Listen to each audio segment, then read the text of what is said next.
আসসালামু আলাইকুম প্রিয় দর্শক শ্রোতা, আজকে ভারতীয়দের উদ্দেশ্যে কিছু কথা বলবো। আমাদের বাংলাদেশি ভাই বোন যারা আছেন সবাই বিষয়গুলোকে লক্ষ্য করা উচিত এবং নিজেদের প্রস্তুতি গ্রহণ করা উচিত। আপনারা নিশ্চয়ই ততক্ষণে খবর পেয়ে গেছেন যে গতকালকে যে আমাদের সীমান্তবর্তী এলাকায় একজন বাংলাদেশিকে ওরা ধরে নিয়ে কুপিয়ে হত্যা করেছে। এই যে ভারতীয় সীমান্তবর্তী কিছু এলাকার উগ্রপন্থী সন্ত্রাসী, এরা বিভিন্ন উছিলায় বিভিন্ন সময়ে বাংলাদেশের সাথে যুদ্ধ বাঁধানোর জন্য সকল ধরনের উস্কানিমূলক ব্যবস্থা আচরণ তারা করে। সীমান্তের কাছাকাছি আহাদ আলী নিয়ে যে মুখটাকে হত্যা করা হয়েছে গতকালকে, সীমান্তের কাছাকাছি এলাকায় ওনার জমি আছে, চাষ করার জন্য উনি যায়।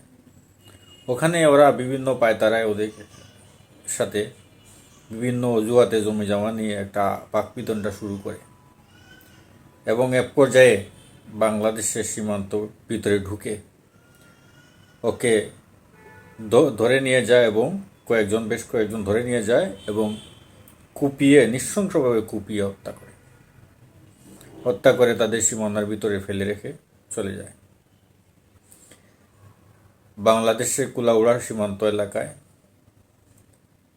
এলাকার মানুষ পরে ওনাকে উদ্ধার করে সিলেটের উসমানী মেডিকেল হাসপাতালে নিয়ে আসলে কর্তব্যরত চিকিৎসক তাকে মৃত ঘোষণা করে।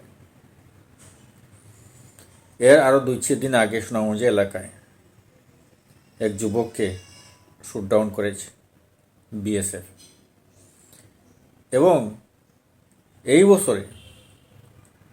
এই বেশ কয়েক বছরের পরিসংখ্যান দেখলাম প্রায় 600-700 লোককে হত্যা করেছে এভাবে। শুধু তাই না, রিসেন্টলি সীমান্তবর্তী এলাকায় এরা আন্তর্জাতিক জেনেভা কনভেনশনকে ভায়োলেট করে, প্রত্যাখ্যান করে, অগ্রাহ্য করে, উপেক্ষা করে এরা সীমান্তবর্তী এলাকায় কাঁটাতারের বেড়া নির্মাণের জন্য বিভিন্ন অপচেষ্টা করে, কখনো রাতে কখনো দিনের বেলায়, কখনো গ্রামবাসীকে নিয়ে, এবং বিভিন্ন ধরনের যন্ত্রপাতি ব্যবহার করে যেগুলার ব্যবহার বৃদ্ধিতে একটা আন্তর্জাতিক নিয়মকানুন আছে। এরা বাংলাদেশের বেলা, শুধু বাংলাদেশ না, ওদের আশেপাশে যতগুলা ছোট ছোট দেশ আছে সবার সাথে এই ধরনের ঔদ্ধত্যপূর্ণ, অমার্জিত, নিয়ম বহির্ভূত আচরণ করে। কাঁটাতারের বেড়া নির্মাণের জন্য গ্রামবাসীকে হাসুয়া, লাঠি সুটা, দা বটি নিয়ে প্রায় বাংলাদেশে এসে সাম্প্রদায়িক স্লোগান, জয় শ্রীরাম, এই যে আরএসএস বিজেপি সাম্প্রদায়িক এদের দাঙ্গাবাজ দল, এদের সাঙ্গপাঙ্গ এবং পেটুয়া পার্টিরা ওই সীমান্তের কাছে এসে তাদের সাম্প্রদায়িক এই স্লোগান দেয় বাংলাদেশের জনগণের উদ্দেশ্যে।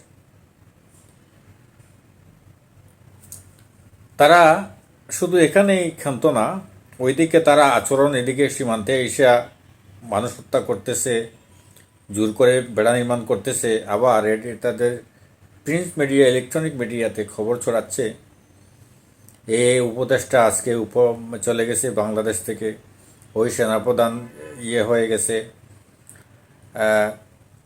এই বাংলাদেশের ছাত্র জনতা দেশ থেকে পলায়ন করছে, এই অবৈধ সরকার, বৈধ সরকার এই সমস্ত খবর, আজগুবি খবর, ফেক খবর ওরা ওদের গাত্রদাহর থেকে এইগুলা প্রচার করে। ওদের যে গাত্রদাহ কী কারণে, এইটা বাংলাদেশের মুসলমানরা বুঝে গেছে। বাংলাদেশের মুসলমানরা কিন্তু বুঝে গেছে যে ওদের জ্বালাটা কোন জায়গায়। শুধু তারা এই সমস্ত খবর পড়েই ক্ষান্ত না, এমনও তাদের প্রত্যাশা ছিল যে আমেরিকার প্রেসিডেন্ট 20শে জানুয়ারি শপথ গ্রহণের পর বাংলাদেশ সম্পর্কে তারা একটা অ্যাকশন নিতে পারবে। যেহেতু ওরা বলছে যে ইউনূস সাহেবের নাকি সম্পর্ক ভালো না ট্রাম্পের সাথে, ট্রাম্প নাকি মোদির বন্ধু, কাজেই ট্রাম্প সাহেব একেবারে ভারতীয়দের কাবিনের জায়গা হিসাবে বাংলাদেশ লিখে দিবে। তো হয়েছেটা কি ফল,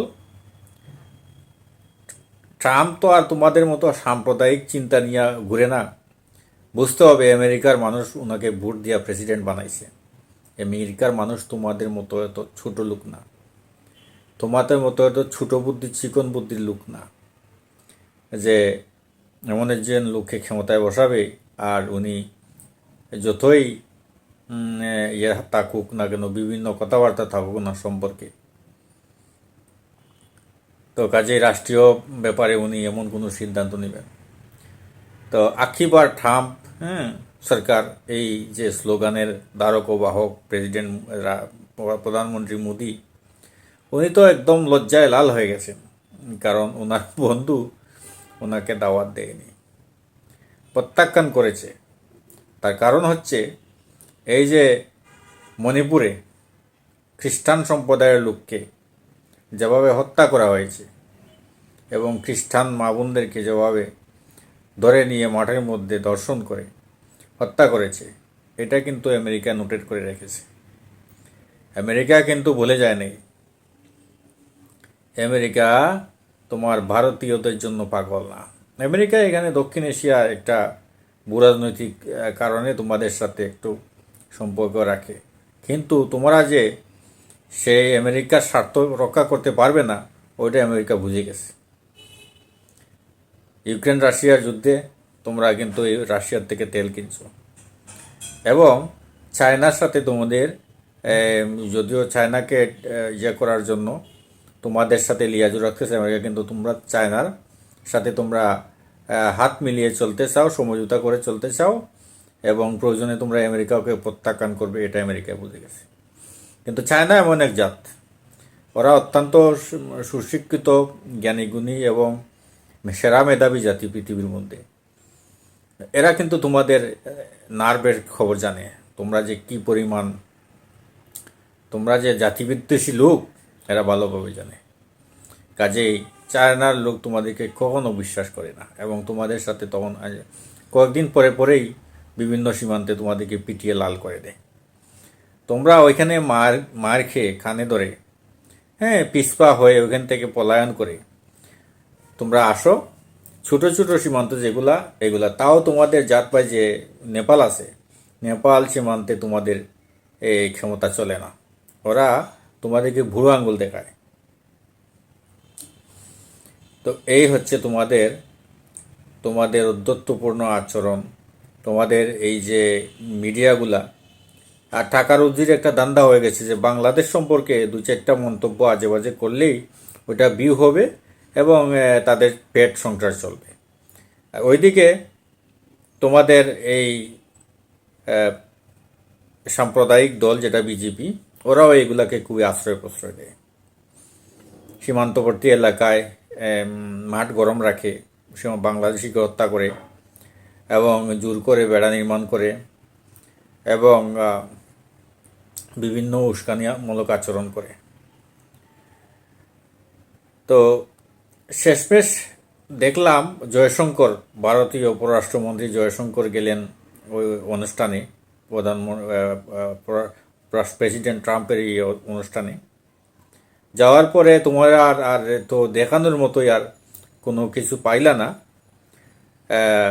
ওইখানে উল্লেখ করার মতো কোনো কিছু না পেয়ে তোমরা কি বলতেছো যে সামনের সারিতে এই বসছেন এই আপনার ভারতের প্রধানমন্ত্রীকে পররাষ্ট্রমন্ত্রীকে বসতে দিলে ট্রাম্প প্রশাসন। তো এটা যে কত গাঁজাখুরি এবং ছোটো লিখি নিউজ, এটা তোমরা না বুঝলেও দেশবাসী বিভিন্ন আন্তর্জাতিক মহল জানে। এখানে সিটে আগে কে পরে কে এটা বিষয় না, এখানে হচ্ছে কোন দেশকে কিভাবে গুরুত্ব দেয় ট্রাম্প প্রশাসন, সেটাই হচ্ছে মুখ্য বিষয়।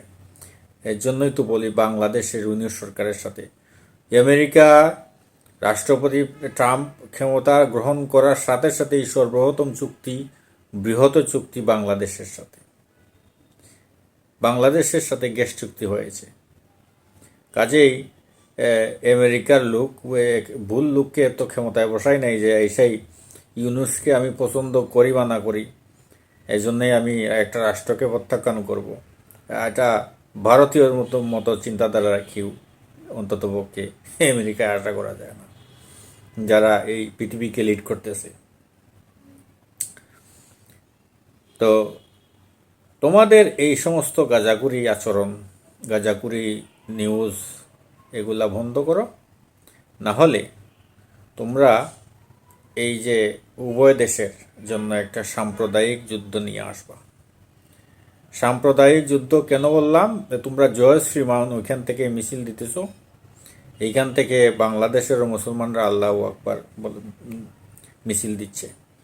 তো এটা তো একটা ধর্মযুদ্ধের দিকে যাচ্ছে। আর ধর্মযুদ্ধে গেলে তখন আমাদের দেশের ভিতরেও তোমাদের যারা জাত ভাই আছে ওরা 100% আনসিকিউর হবে। আমরা যদি 12 লক্ষ রোহিঙ্গাকে আশ্রয় দিয়ে আজকে এত সমস্যায় পড়েছি, তোমাদের কয় লক্ষ আশ্রয় দেওয়ার সামর্থ্য আছে? প্রস্তুত থাকো। তোমরা তো যে সমস্যা সৃষ্টি করতেছো এইটা ওই দিকেই যাবে। বাংলাদেশের লোক তোমাদের পায়ে পাড়া দিয়ে যুদ্ধ করতে যাচ্ছে না। 54 বছর থেকে বাংলাদেশ বিভিন্ন পর্যায়ে তোমাদের কাছ থেকে বিভিন্ন ধরনের বৈষম্যমূলক আচরণ, নিপীড়ন, নির্যাতনের শিকার। তো টিট ফর ট্যাট, এটা বুঝে নিও। তোমাদের তো চাণক্য নীতি আছে, তোমাদের চাণক্য নীতি কী বলে ওইটা পড়ে নিও, বুঝে নিও। সময় হয়ে গেছে। প্রত্যেকটি ক্রিয়ার বিপরীত প্রতিক্রিয়া আছে। এই 53-54 বছরে, বিশেষ করে এই 17 বছরে তোমরা যে বাংলাদেশের এই রাষ্ট্রপক্ষকে কিভাবে সাপোর্ট দিয়েছিলে অনৈতিকভাবে, এবং কি কি করেছো, কাদের জন্য করেছো, কাদের ফ্যাসিলিটি দেওয়ার জন্য করেছো, বাংলাদেশের মানুষ রাজনৈতিক সচেতন হয়ে গেছে। শুধু দেশ না, আন্তর্জাতিক বিষয়েও অনেক জ্ঞান রাখে বাংলাদেশের প্রত্যেকটা জনগণ। কাজেই এদেরকে আর 1971 যেভাবে ফাঁকি দিয়ে পাকিস্তানকে যুদ্ধ লাগিয়ে 2 ভাগ করেছ, সেই মলম আর এখানে চলবে না। ওইটা ময়ূকের কাছেই বিক্রি করতে দাও, আর শুভেন্দুর কাছে দাও, ওরা ওটা ভালো পারবে তোমাদের জন্য। তোমরা যে কেন লাফাইতেছো এটা তো আমরা জানি। ভারতের অনেকগুলো প্রদেশ আছে, সবাই এভাবে লাফাচ্ছে না, শুধু কলকাতা, ওই যে পশ্চিমবঙ্গ, এগুলো লাফাচ্ছে কেন? পিঠে লাথি পড়ছে। বাংলাদেশকে আটকাতে গিয়ে ওরা নিজেরাই ফাঁদে পড়েছে। ওদের অর্থনীতি, ওদের সব কিছুতে দোষ নামে আসছে। তোমরা মনে করছিলা যে বাংলাদেশকে ভিসা না দিলে বাংলাদেশিরা চিকিৎসার অভাবে মারা যাবে, চায়না এগিয়ে আসছে, হসপিটাল করে দিবে, ওই তাদের দেশে চিকিৎসার ব্যবস্থা করে দিচ্ছে। থাইল্যান্ড আছে, পাকিস্তান চলে আসছে। পাকিস্তান তো একেবারে সামরিক ভর চলে আসছে। তো কাজেই যে লাফালাফিটা করতেছো ওইটার রেজাল্টটা কী হবে ওইটা বুঝে নিও। বাংলাদেশকে ছোটো ভাবছো। ইসরায়েলের তুলনায় গাজা কীরকম ছিল? একটা ছোট্ট শহর, 40 লক্ষ মানুষ, এখানে মাত্র 40,000 সৈন্য। নিঃশেষ করতে পারছে গাজা? সুপার পাওয়ার পারছে? এখনও কিন্তু হামাস মিছিল করেছে। এটা 18 কোটি জনগণের লোক। এটাকে হুট করে ডাইজেস্ট করা তোমরা যদি কল্পনা করো, তাহলে তোমরা যে কী পরিমাণ ক্ষতির সম্মুখীন হবে ওইটার সময়, time will say. Wait for just a moment.